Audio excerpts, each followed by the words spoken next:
Welcome back to the program. My name is Kerry Stevenson, and I have to tell you, pretty excited today. And you guys, I want you to sit up and take some notice because today I am delighted to welcome Rick Rawle. He is the CEO and president of Sprott US Holdings. Now, Rick and I have known each other for some time because back in 2011, he took the long road and came out to Australia to our gold precious metals conference, and it was held at Luna Park. We are in a little bit of a loony bin at the moment. Rick's been in the securities business since 1974. He has a wealth of knowledge and a wealth of experience. I'm delighted that he's joining me today. Rick, great to see you again. Kerry, I'm delighted to see you. I'm delighted too not to have to walk through the clown's mouth to get in to give my lecture. I was always wondering if that was intentional on your part. It was a lot of fun, but it was interesting in those days, wasn't it, Rick? Because we had a lot of people. It was 2011. The gold price was very strong. We had close to 1,000 people there. There was a lot of talk about gold increasing at that time, and now we've been through quite a bit of a long bearish market, and right now it seems everyone's talking about gold and precious metals. So most recently, you're based over there in the US, Canada area. Jerome Powell gave his speech. I'd like your views on what he said in terms of inflation and how that might impact the sector. I listen to government officials mostly for amusement, Kerry. I think you said, actually, Rick, you said, I don't see a cure for government. That's correct. When somebody was asking me about the impact of the COVID cure and that impact on gold, I said, well, they'll find a cure for COVID, but gold moves because of government, and they won't find a cure for government. It's a far worse pandemic, in my belief, than COVID. But anyway, I editorialize. I think the Fed chair, I think all of the officials, Powell and all of them, are sort of constrained in terms of what they can say. They have some goals. I think they're desperately trying to keep the economy afloat with liquidity. And we'll talk later about the nature of that liquidity. I think, too, that they're desperately trying to maintain confidence in the US dollar. Maintain confidence in the dollar at the same time that they're working mightily day and night debasing it. Yeah. The idea that Powell might tell the truth seems very odd. He's constrained. He's unable by his very job to tell the truth. And actually, I think while the markets pay attention to these big thinkers on a very short-term basis, I don't think Powell or Trump or any of the rest of these people have very much of a long-term influence for reasons that we'll discuss. So I watch them for amusement, but I don't take much home. If I really paid attention to them, I'd probably get angry. And being angry, being emotional, is dangerous in an investor. When you say you don't pay much attention to them, they do have an influence on the market, though, Rick. And I think that although we may not like what they say, don't they influence, as you said before, obviously liquidity? There's a lot of money. Governments are just printing what I call funny money into the market to create liquidity, and the confidence in the US dollar. It is a psychological game. If I thought he was going to do what he said he was going to do, I might listen. Right. But he's very constrained as to what he might do. He can say whatever he wants to, but whatever he wants to say doesn't undo $850 billion in deficits in the month of July alone. What they say is one thing. What they do is a very different thing. And what they do in the context of our discussion, I think, is very, very bad for the economy and mankind, and very, very good for gold. When you say it's bad for mankind and good for gold, if you could just extrapolate a little bit on that. You're talking about, I guess, the printing of fiat currency and debasing the US dollar and other currencies around the world. Yes, briefly. The nature of what's happening in the political context is a war on producers, a war on savers by spenders. In democracy, that's a natural war because spenders are more numerous than savers. There's a wonderful libertarian phrase up here in the States that goes, an election is the way that 4 coyotes and a lamb vote on the lunch menu. Coyote might be your dingo. The savers, of course, being the lamb and the spenders being the coyotes. So the broad thesis that you have to think about is the political process, which is the mechanism by which some of the productive assets of society are stolen and distributed to other people. Mencken famously said elections are advanced auctions of stolen property. Wow. And the saying is all about the ongoing war against producers and savers by spenders. And when I talk about the actions of the government and the Fed as being deleterious to mankind, I think there are several pernicious aspects to it. One is that billions of people around the world have come to believe that government actually can and will help them, rather than being reliant on themselves, which I think is fraud. And I think fraud is bad for mankind.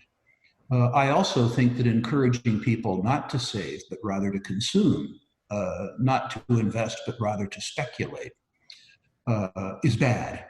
And I believe that the debasement of the currency and the debasement of people's private savings via quantitative easing, via debt and deficits, via negative interest rates are horrific. I mean, I really, truly believe that they're a crime.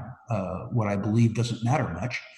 But when you say, how are these actions deleterious to mankind, I would suggest that debasing the medium of exchange and devaluing people's savings is a bad thing, not a good thing. And I don't think it will play out well in the economy. I don't think it'll play out well in the political arena, but I do think it'll play out well for gold. Rick, you mentioned just then speculation, and there's two things I'd like to unpack here. What we're seeing, I think, at the moment is a lot of people that don't have knowledge but are hearing that the stock market is on a tear and it keeps going up, and it's almost like it's abandoned all sense of reality of the fact that we are in economic challenging times. And I am concerned about people throwing money into the stock market just because it's going up, excuse me, and treating it like a casino. Do you see that over in the US? Is it the same over there as well? And what is your advice to people right now? Because you speak about savings, that's not the way to go, that people do need to invest, but most people don't even understand the first thing. I was doing a conference like this a few days ago for a generalist audience, a young audience. I enjoy talking to millennial investors. And I described how what shares were really fractional ownership in a business. And that everybody was concerned about the price information, what the share was selling for. But I discussed with the audience that price information had no use if you didn't have an opinion as to the value of the business. If you own 1/100 millionth of the business, what's the business worth? And how does that vary from the share price? And I think fully half of the audience thought that that was a new concept. To them, a share was a sort of a floating abstraction, something that you buy and sell based on factors that were somehow mysterious to them. That isn't even speculation. It's in fact gambling. Yes. And I think a couple things have happened. I think we've had extraordinarily generous debt and equity markets around the world, really starting in 1982. So we've been spoiled against a backdrop of a market that bailed us out of our own idiocy. A second thing that's happened, I think, Carrie, is that artificially low interest rates, which is to say negative interest rates, means that people are penalized for being prudent. People that put their money in conventional safe savings products understand that they're losing 1.5% to 2% in purchasing power a year. And they need, in their own mind, to do better. And the consequence of needing to do better means that they take risks that they don't understand. Many people have come to regard equities because they've performed for 30 years as savings. Yeah. I came into the business in the early 70s. And if you came in the business when I did, you came into an equities market that began to decline in 1968 and continued to decline until 1982, a 14-year bear market. that scraped a little tiny bit off people's net worth every month. Obviously, my understanding of what equity markets are all about is different than some other people that haven't been involved in the game as long as I have. I would urge all of your listeners, every single one of them, to either buy or check out a book from the library called The Intelligent Investor by Ben Graham. And then after you've checked it out, read it. Yeah.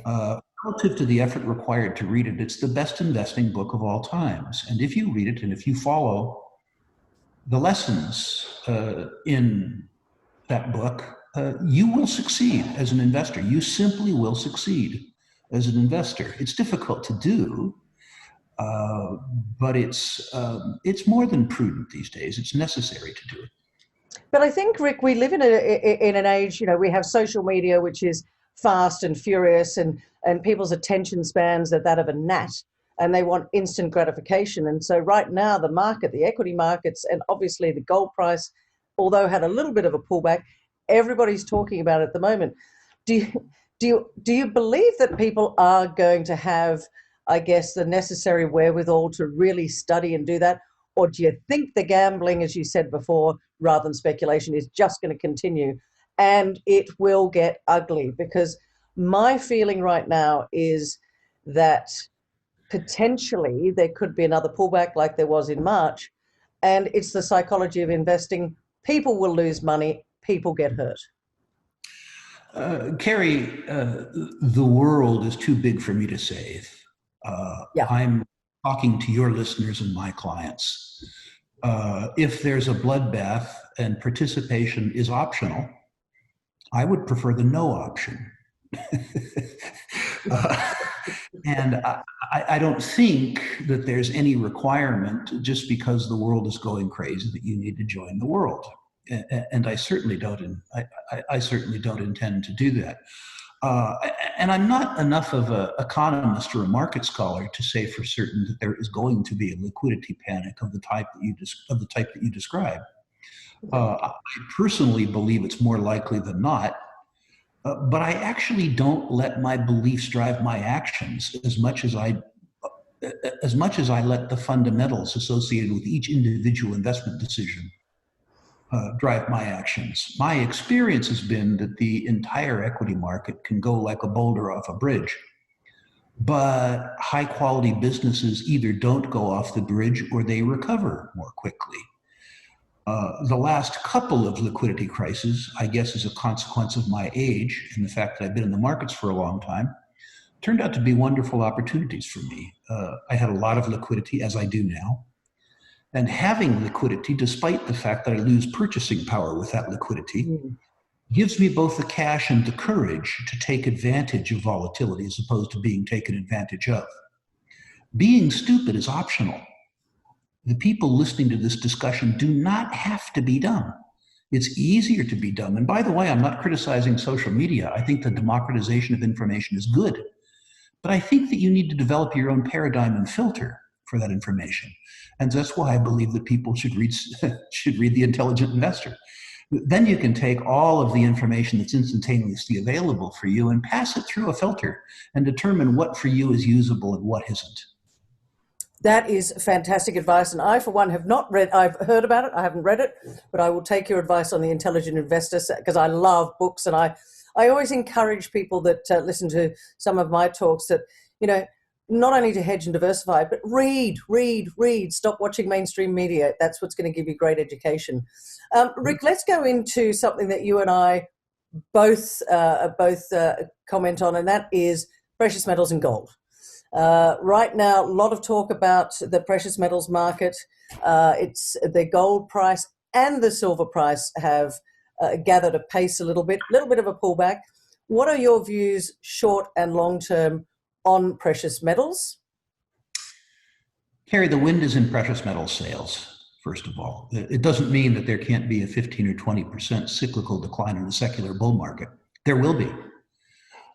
If you are grounded in the fundamentals, you'll survive that pullback. If you aren't, you'll get shaken out and you'll miss the move. There's four things that I want your listeners to understand about this market in gold. And I should say maybe five things. In 45 years, I've been through two prior gold bull markets, the 1970 to 81 market, the 2000 to 2008 or 2011, depending on how you characterize it, bull market. And I've been through 8 cyclical recoveries from oversold bottoms, sometimes occurring in bull markets, sometimes occurring in bear markets. Gold is cyclical, and deeply volatile.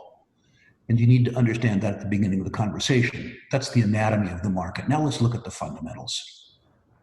Gold moves for many reasons, but primarily fear. And a specific kind of fear, not fear of nuclear war, not fear of COVID, but rather fear of the depreciation of the purchasing power of people's savings. Particularly, I think, maybe it's American-centric, but particularly fear of savings denominated in the world's reserve currency. For the last 30 years, when something went wrong other places, people just bought U.S. treasuries. The U.S. Treasury was the safe haven. Gold wasn't. But now people have reason to be afraid of the safe haven too. And let's go over them. The first is quantitative easing. If you did it yourself, Carrie, it would be called counterfeiting. Yeah. And you would be put in prison. If your government does it, it's called policy, it's popular, and they're reelected. And we are quantitatively easing, which is to say, counterfeiting US dollars, specious. They're not even pieces of paper anymore, they're keystrokes, as fast as we possibly can. Make no mistake, the voters are demanding liquidity. And as H.L. Mencken said, the voters usually get what they want, often good and hard.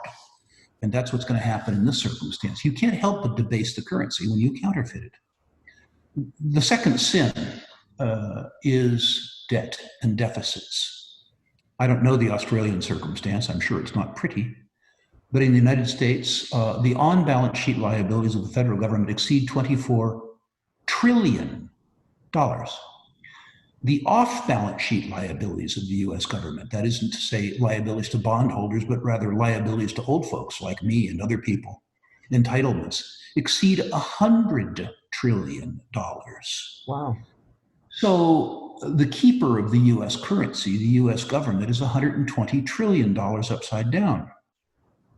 How do we service this debt? Well, the national income, which is to say taxes and fees minus expenses.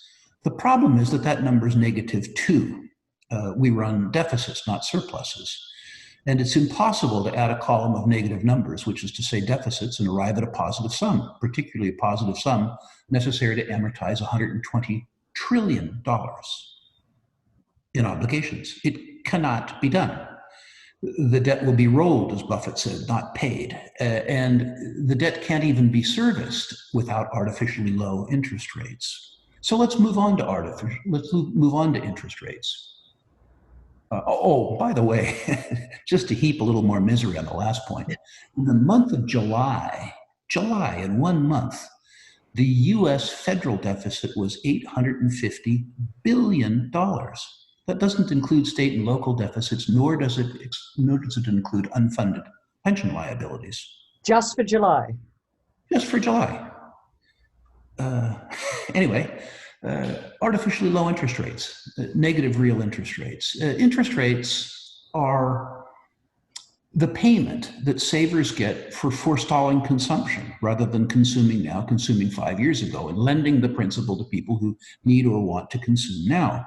It's the compensation, and people are less inclined to that compensation if it's negative, of course. Interest rates are also the risk premium that you are paid to trust the person who is borrowing your money. As Warren Buffett says, negative real interest rates are not a force of nature. They're a construct of government. In this case, the root word of construct, of course, being con. My friend Jim Grant goes so far as to call negative interest rates, quote, return-free risk. And I would argue with you, or probably not with you, but with others, that the main competition for gold for the last 30 years has been the US 10-year Treasury. Yeah. The world's benchmark security. In the US 10-year Treasury pays you 55 basis points in a currency that the Congressional Budget Office says is depreciating by 1.6% a year. In other words, the US government, for the first time in history, is telling you the truth. If you give them money, they will give you back less in 10 years. So gold is competing with return-free risk. So there are three pieces of wind in gold sales. Again, counterfeiting, calling it what it is, debt and deficits and negative real interest rates. But there's a fourth thing that you need to consider too, Carrie. Gold is under-owned, way under-owned. Even I read a study about 18 months ago that suggests that the market share of precious metals and precious metals related equities in the whole panoply of savings and investing products available to US consumers is between 1/3 of 1% and 1/2 of 1%. That is, precious metals and precious metals related assets comprise less than 1/2 of 1% of total savings and investment assets in the United States. Grievously under-owned. The 3-decade mean is between 1.5% and 2%. So it doesn't have to win the war against the US dollar. It just needs to lose it less badly. If gold and precious metals market shares returned to the 3-decade mean, demand for this asset class would somewhere between triple and quadruple, which is precisely what I think happens over the next 4 or 5 years. For those reasons, I don't think that what we see now is a recovery from an oversold bottom, but rather the beginnings of another secular bull market in gold and laterally precious metals equities. That was, excuse me, a very, very good overview, Rick. And one of the things that you just said is gold is very undervalued. I think that's because a lot of people don't understand why they should hold gold in their portfolio. And I'd like to unpack that just a little bit by saying, you know, there are different ways of owning gold, from the physical to the royalty streaming to the gold equities. If you were to advise your clients at the moment, does one stand out from the others, or do you see that each have a role? And let's include ETFs in that as well. Not that I'm an ETF fan. Each has a role, to be sure. The bullion is really liquidity. It is, in my mind, a form of money. It's unique in that it's a financial liability, or pardon me, a financial asset that isn't simultaneously a liability. It's not a promise to pay; it's payment itself. Yeah. The Australian dollar, the US dollar are in fact floating abstractions. Doug Casey calls them IOU nothings. He calls the euro, by the way, a who owes you nothing, which I thought we.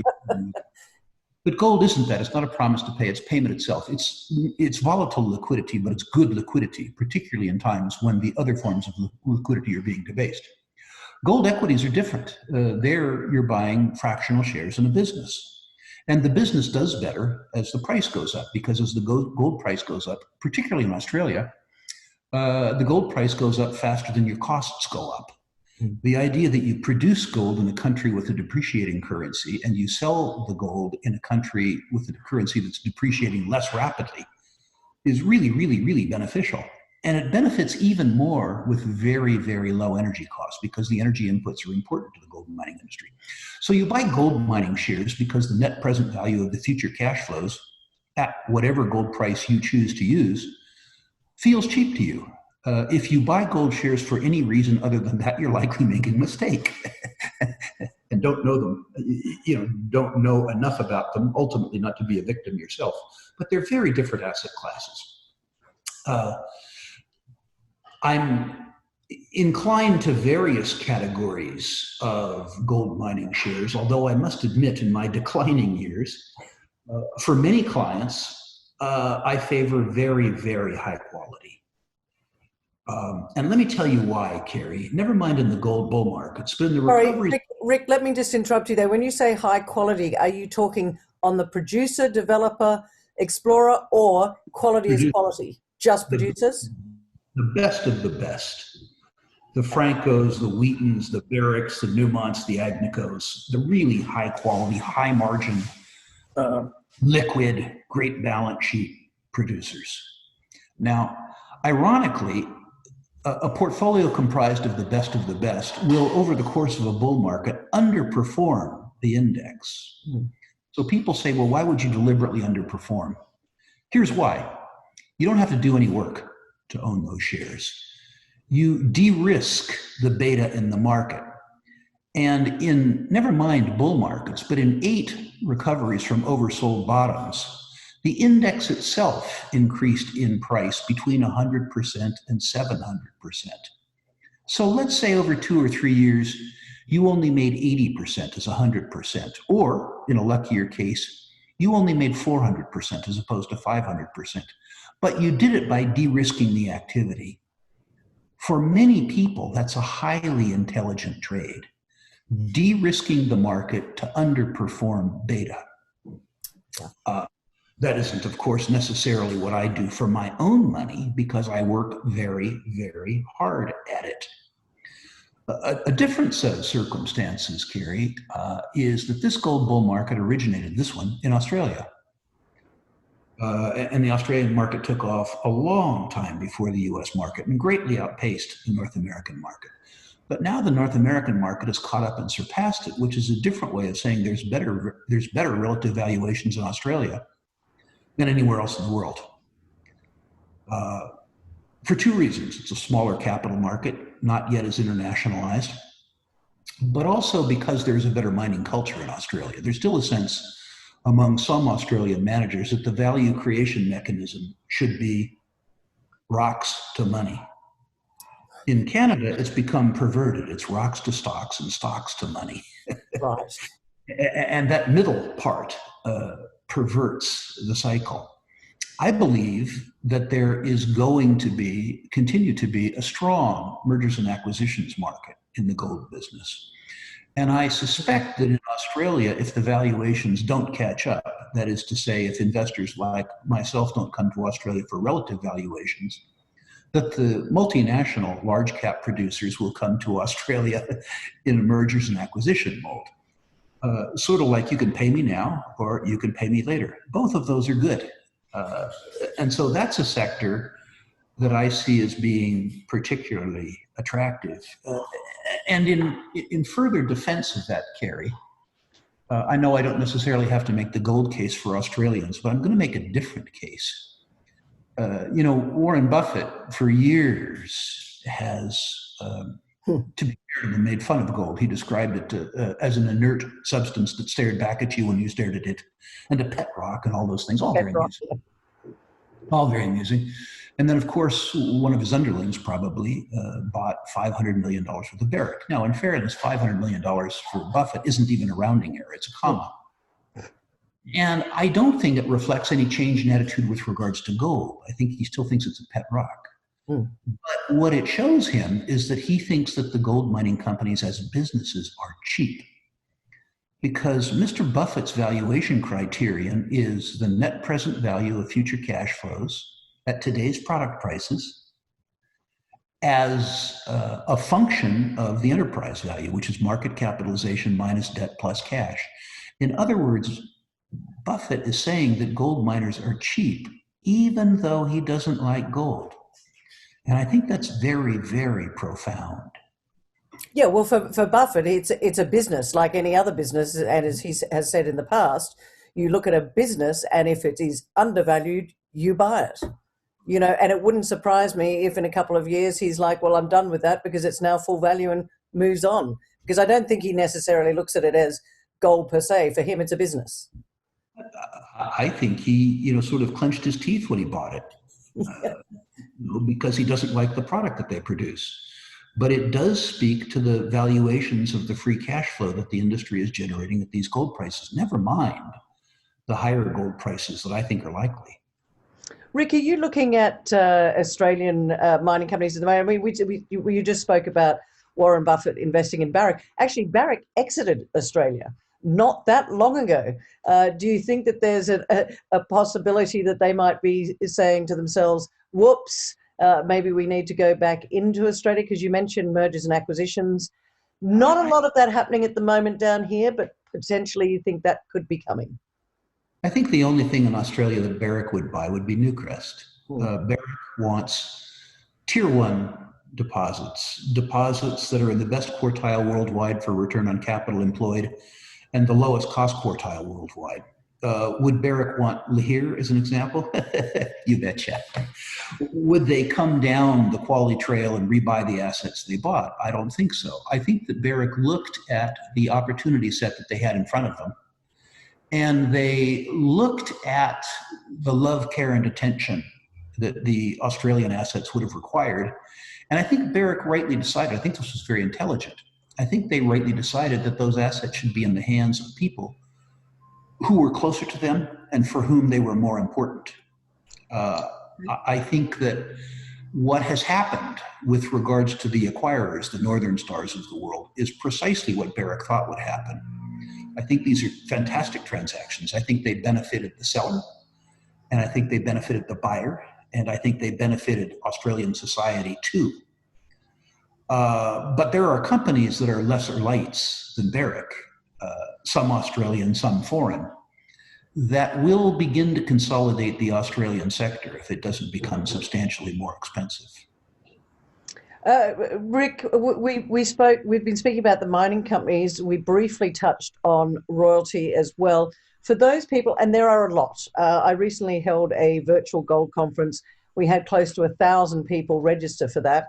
The majority of them would be investors, and a lot of them came back to me asking questions of, this is their first exposure to investing in gold. What would be, in a concise way, what would your recommendation be, especially for people that have never had exposure? Would you suggest that they buy a little bit of physical silver and gold, or would you suggest that they do their research and go into the mining companies, or take away a little bit of the, I guess, the risk and invest in a streaming company? I don't think that there's a one-size-fits-all answer, Carrie. Okay. The harder an investor is willing to work, the more risk an investor can take in search of more reward.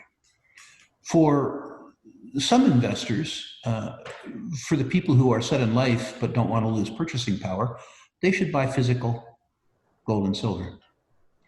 They should buy it and hope it doesn't go up in price, because the set of circumstances that makes it go up in price will make the rest of their life miserable. They should buy it as insurance. For other investors, participating in the beta to hedge the rest of their equity portfolio is a wise choice. And those investors should buy the best of the best, the big royalty and streaming companies, the Wheatons, the Francos, the big operating companies. For investors who can afford to be, or are by temperament more aggressive and willing to work harder, they should absolutely come down the scale. They should absolutely compete in arenas where the distribution of information is unequal, where they can work harder than other investors and enjoy the competitive advantage that comes from discovering information in a market where information is hard to come by. In the mining business, opinions are really easy to come by, But information, hard analysis, is much more difficult to come by. You can do it, and if you do it, you have sort of achieved 1 in 100 status, because the other 99 won't do it. They won't read the proxy, they won't read the annual report, they won't read the engineer's report, they won't read the research reports. All you have to do— Well, they won't understand them. A lot of them won't understand it. They're pretty easy to understand. Well, for sure, if you don't read it, you won't understand it. I'll guarantee you that. But some investors have no idea whether or not the companies they own are profitable, whether or not they earn their cost of capital, whether or not the management team owns any shares at all. Yeah. The truth is, to outcompete your fellow investors, all you really need to do is show up. Very good advice. Now, listen, before we finish up, I've got a number of things I want to ask you, because I know that you've been following the poor old uranium sector. We've talked a lot about gold and precious metals, but I just want to do a quick overview of uranium. It's been the dog in the doghouse for a very long time, very unloved. But I believe you're looking at that at the moment, especially with the energy challenges coming forward globally. What's your views on uranium right now? You might remember in 2011, Carrie, at your conference, my theme was you are either a contrarian or you will be a victim. Yeah. And when you describe something as unloved, that's high praise indeed for me. But uranium is more than unloved. It's in fact hated. When I talk about uranium, investors describe me as a despicable human looking to profit off Fukushima, Chernobyl, 3 Mile Island, Hiroshima, and Nagasaki. They aren't really bored by it, they hate it, which lets me know I'm looking in the right place. As you suggest, it's in the doghouse, which is a different way of saying it's cheap. Yeah. And I like things that are cheap. Let's look at the arithmetic around uranium a little bit. The International Energy Agency suggests that the fully loaded cost to produce a pound of uranium, not just the mine site cost, but cost of capital, G&A, prior year write-downs, is somewhere between 50 and 60 US dollars a pound. Yeah. So you make the stuff for 50 bucks a pound, and you sell it for 30 bucks a pound. You lose 20 bucks a pound, and you do it about 90 million times a year. It's kind of boring. What that means is that sustaining capital isn't being spent, that production's being shut down, and new projects aren't being developed because people are losing too much money in their existing projects. It also means that uranium is very cheap. It offers high utility to consumers. In some circumstances, the 3% of the operating cost of a nuclear power plant is fuel costs. So if the price goes up, it doesn't change the price of the output of the electricity.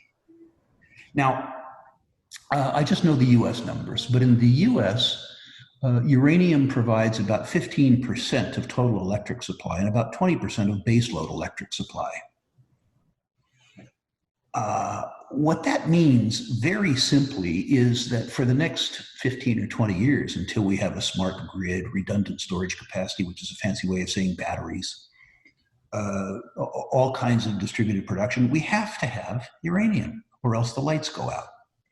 Specifically, in terms of arithmetic, in the next 5, 6, 7 years, if the price of uranium doesn't go up to the point where the producers are earning their cost of capital, the lights go out. Those are the two choices. It's very simple. So your listeners, when they think about uranium, have to ask themselves one simple question to begin with. Do I believe the price is going to go up, or do I believe the lights are going to go out?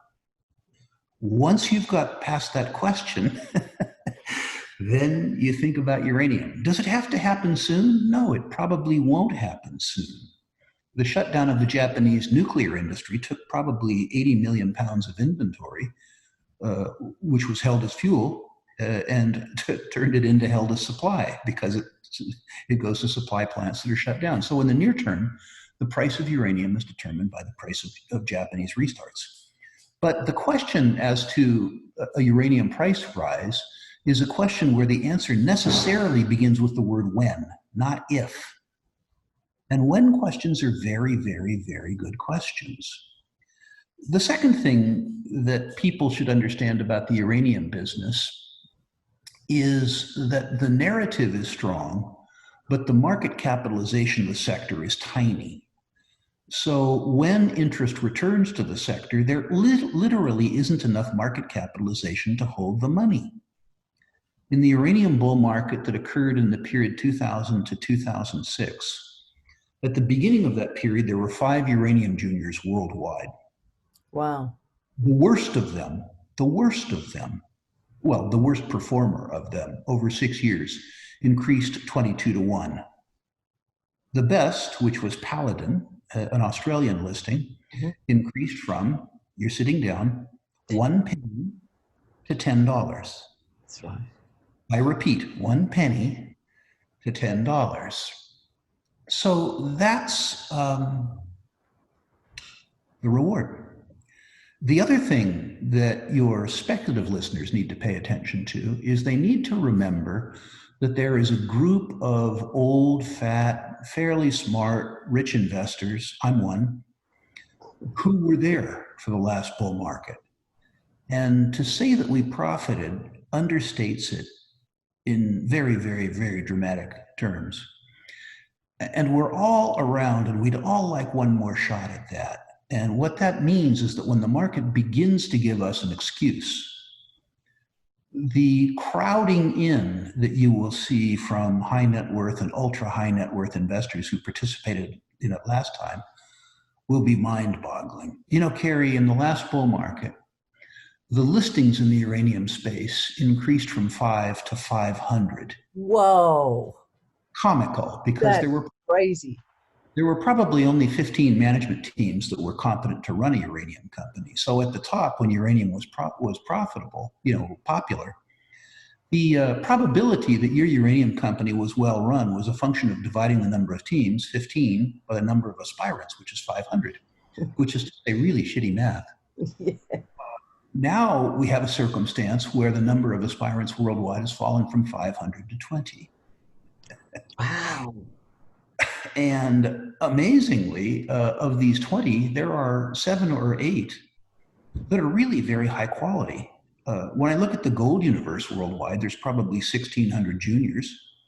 And I don't suspect that you could buy 150 of them with a straight face if you understood the companies, which is to say that less than 10% are investable, even for a veteran speculator like myself.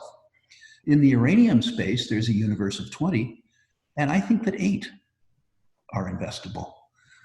So Almost 50%. Wow.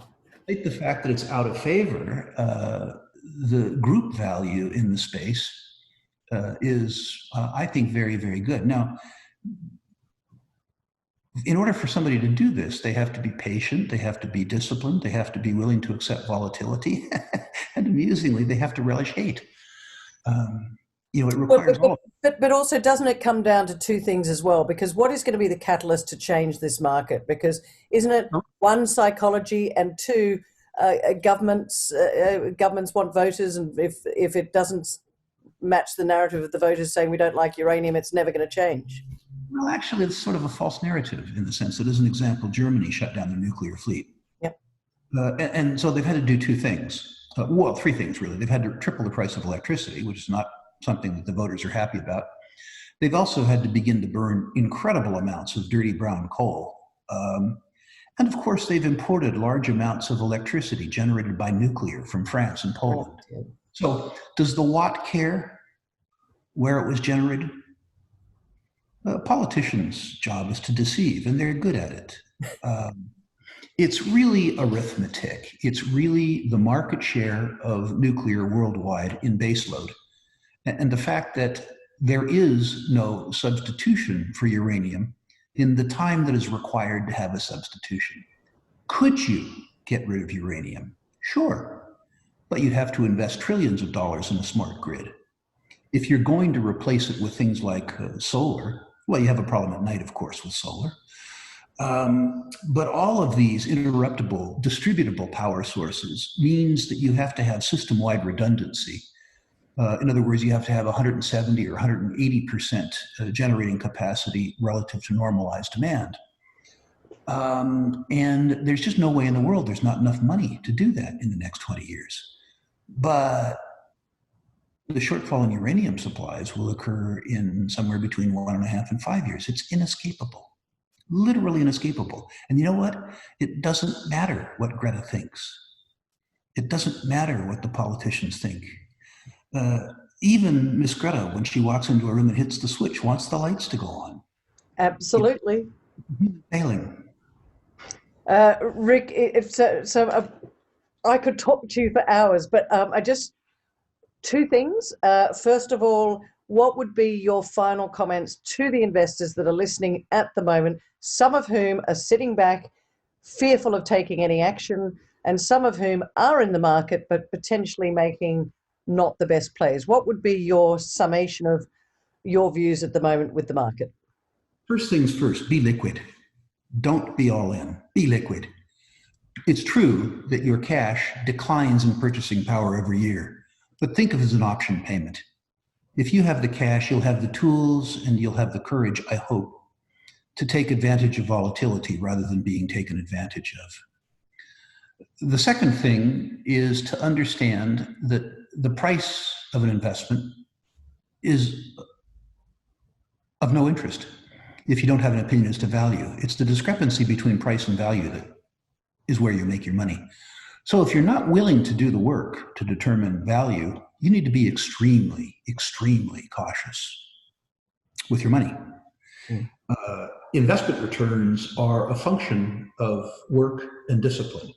And the amount of risk that you're allowed to take prudently is really a function of your psychological reserves and your capacity to do intelligent work. I have a lot of clients who are very, very, very smart, who use me not because they need me, but they use me because they'd prefer to play with their grandchildren and fish and garden as opposed to do securities analysis. They would prefer that I did the securities analysis. You are always your best investment advisor unless you aren't going to work, in which case you need one. And that leads me very nicely on to how can people, first of all, how can people follow your views? How can they subscribe? And I believe you've got a special offer for those people listening today. But more importantly, you just said it. If people want to play with their grandchildren and not do the discipline, the hard work, how do they get Rick Rule's brain? Well, I'm going to make it hopefully attractive for them. If your listeners and subscribers will go to a web link, SprottUSA.com. That's SPROTTUSA, all one word, .com/rankings. You'll find a web form there. And if you enter your natural resource portfolios, name and symbol, I personally will rank your portfolio 1 to 10, 1 being best, 10 being worst. And I'll comment on those companies where I think my comments might have value. In addition to that, I'm going to send 2 beautiful charts. The first is the Barron's Gold Mining Index. I use that index because it's the broadest index in the world and it's the longest running index in the world. I'm not a technical analyst, but this is a wonderful visual tool that will show you the performance of bull markets and bear markets, and show you in particular where we are today relative to markets over the last 50 years, and show you just exactly where the gold indexes could and I think will go. It's really, truly dramatic. The chart will also show you the breathtaking cyclical declines that occur in secular bull markets. In American parlance, if you do this, you're going to a rodeo, and the chart will help you be prepared for the ride that you're going to endure. Right. The chart that I'll send is a 100-year commodity chart, which shows the valuations of the commodities complexes relative to other parts of the economy. And it will show you just how undervalued commodities are relative to the levels that they've been at over the last 100 years. I'm not suggesting that we're going to have a commodities bull market right away. But Kerry, I think when we do have a commodities bull market, it's going to be, in very rude American parlance, a rip-your-face-off rally. So in summary, we would like to talk to your listeners and subscribers. As an incentive, we'll send them these 2 wonderfully educational charts, and I will personally rank their portfolios to the best of my ability. There's going to be some obscure Australian companies where I need to say no opinion because I have no opinion. Yeah. Well, that means we'll just have to get you to come out to Australia once the chaos has calmed down. Now, ladies and gentlemen, that is an amazing offer from Mr. Rick Rule himself. He is going to check out your portfolio. He's going to rank it. I'll put the link in the comments below. But to me, you don't get better than that. Now, some of you may turn around and go, I didn't want to hear that, but you need to hear it, because Rick Rule has been in the resources securities business since the early 70s. He knows what he's talking about. And I think, Rick, that's an incredibly generous offer to our listeners out there. So, you know what? Be quick, because you never know. He might turn around and say, I've had enough of this. So be quick. Make sure you go to Sprott with a double T, USA.com/rankings. Link will be down below. Rick Rule, as always, been an absolute pleasure listening to your views on where we are in the markets today on both gold and uranium. And I hope we speak to you again in the not too distant future. Thank you so much for joining us. I look forward to it, Kerry. We haven't been together for too long. I know. Thanks, Rick. Thank you.